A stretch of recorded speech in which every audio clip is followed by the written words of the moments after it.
As overlapping crises convulse an anxious nation, President Trump on Sunday sought to cast blame for widespread protests gripping cities on radical left anarchists, while adding that the media is doing everything within their power to foment hatred and anarchy. The president has said that members of the loosely defined far-left group Antifa, short for anti-fascists, have led clashes with police and looting in cities across the U.S. since the killing of a black man in police custody in Minneapolis.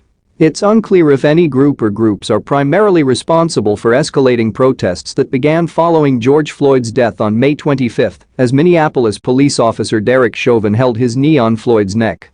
Minnesota Governor Tim Walz, a Democrat, has told the press that he'd heard unconfirmed reports that white supremacists were coming from elsewhere to stoke the violence. In one tweet on Sunday, Trump said the U.S. will be designating Antifa as a terrorist organization. It's something he has previously floated, and last year 2 Republican senators introduced a resolution that sought to designate the group as a domestic terrorist organization. Following Trump's tweet, Attorney General William Barr said in a statement that federal law enforcement actions will be directed at apprehending and charging the violent radical agitators who have hijacked peaceful protest. Barr added, "The violence instigated and carried out by Antifa and other similar groups in connection with the rioting is domestic terrorism and will be treated accordingly." The clashes, spreading to dozens of cities across the U.S., follow a series of racist incidents and deaths of black people, including Floyd's on Monday. Chauvin, now a former Minneapolis police officer, was seen on video kneeling on Floyd's neck while holding him in custody as Floyd pleaded that he couldn't breathe.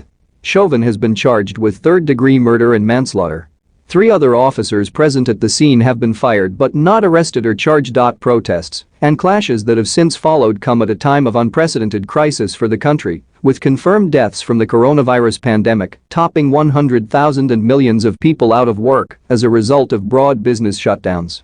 Minorities, including African Americans, have been disproportionately affected by COVID-19 deaths and pandemic-induced economic peril. Trump addressed the demonstrations Saturday, striking a milder tone than he has on Twitter during prepared remarks following a space launch in Florida. He said Floyd's death has filled Americans all over the country with horror, anger and grief. He added that he understands the pain that people are feeling and supports peaceful protest, but that the memory of George Floyd is being dishonored by rioters, looters and anarchists. He should just sometimes stop talking. Apart from Saturday's remarks, though, Trump has not often played a unifying role in recent days. His tweets about radical left anarchists have also included criticism of Democratic leadership in Minnesota. In another tweet on Sunday, he blamed the mainstream media for fomenting hatred and anarchy. On Friday, Trump tweeted provocatively that when the looting starts, the shooting starts, a phrase with a racist history that Trump said he was not aware of. Later on, he said his intent was not to make a threat, but to register a statement of concern that armed violence can accompany looting.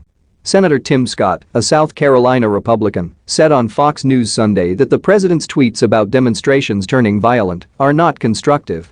Speaking on ABC's This Week, House Speaker Nancy Pelosi, D-Calif, said on Sunday morning that she's not paying attention to Trump's inflammatory tweets. Instead, she said he should be a unifying force in our country. "We have seen that with Democratic and Republican presidents all along. They have seen their responsibility to be the president of the United States, to unify our country, and not to fuel the flame." Also Sunday, Keisha Lance Bottoms, mayor of Atlanta, one city that has seen protests and clashes with police, told CBS Face the Nation that Trump's tweets are making it worse and he should just sometimes stop talking. In his own statement on Saturday, former Vice President Joe Biden, the presumptive Democratic nominee for president, wrote that protesting Floyd's killing is right and necessary. It's an utterly American response. But burning down communities and needless destruction is not. Violence that endangers lives is not. He added that as president, he'd lead the conversation about turning the nation's anguish to purpose. Biden made an unannounced visit on Sunday to the site in Wilmington, Delaware, where protests had taken place the night before. Please subscribe my channel JHTV and click on bell icon for latest news. Thank you.